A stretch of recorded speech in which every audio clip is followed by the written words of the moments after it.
let's go back to our live. We have an $18 of profit. But if the market continues to go lower, we also begin to move this this red line in the center is our live price. So as the price moves in our direction, we gain profit as well. But let's see what happens if we increase the volatility by just 1%. Right now, ETF has dropped approximately 30 cents. Let's drop it down $1. We've gained about $68 because we've gained about $50 per dollar drop in the diamonds.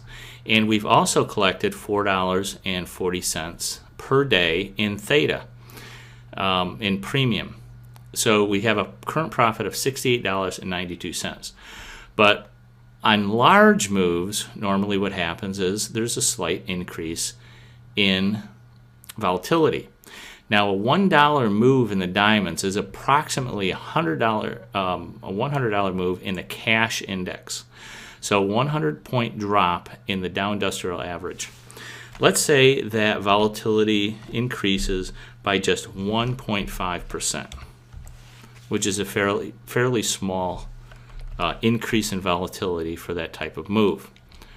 Our profit is cut to $46.73.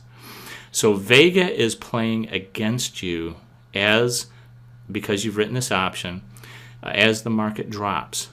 So normally writing call options when volatility is going to be increasing is a difficult proposition. Although in the end, if you can hold on to the option, you'll be able to gain probably the full profit potential of that and gain the full premium of the option that you wrote in profits. You wrote the option initially in order to gain the premium, in order to get that income coming in when you wrote the call option.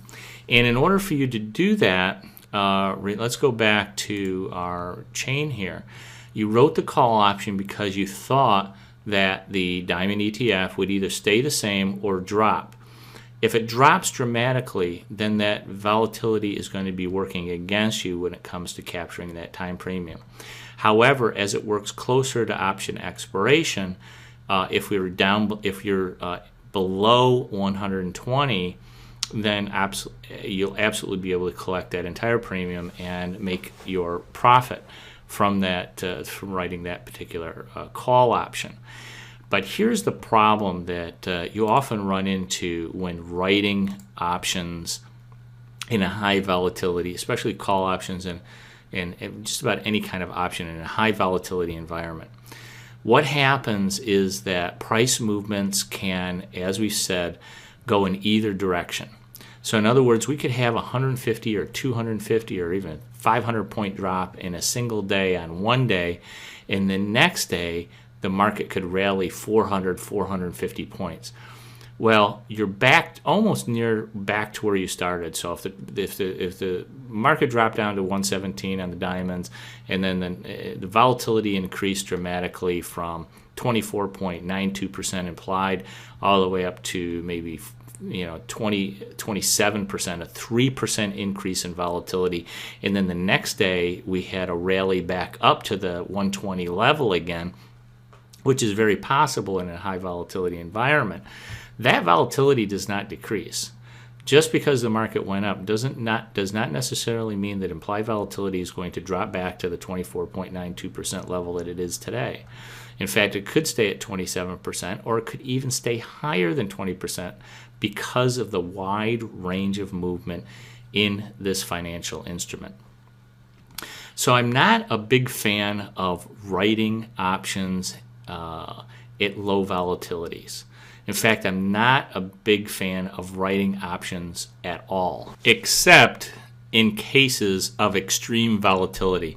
And I'm going to show you an example of that because it's really quite amazing that you can make an almost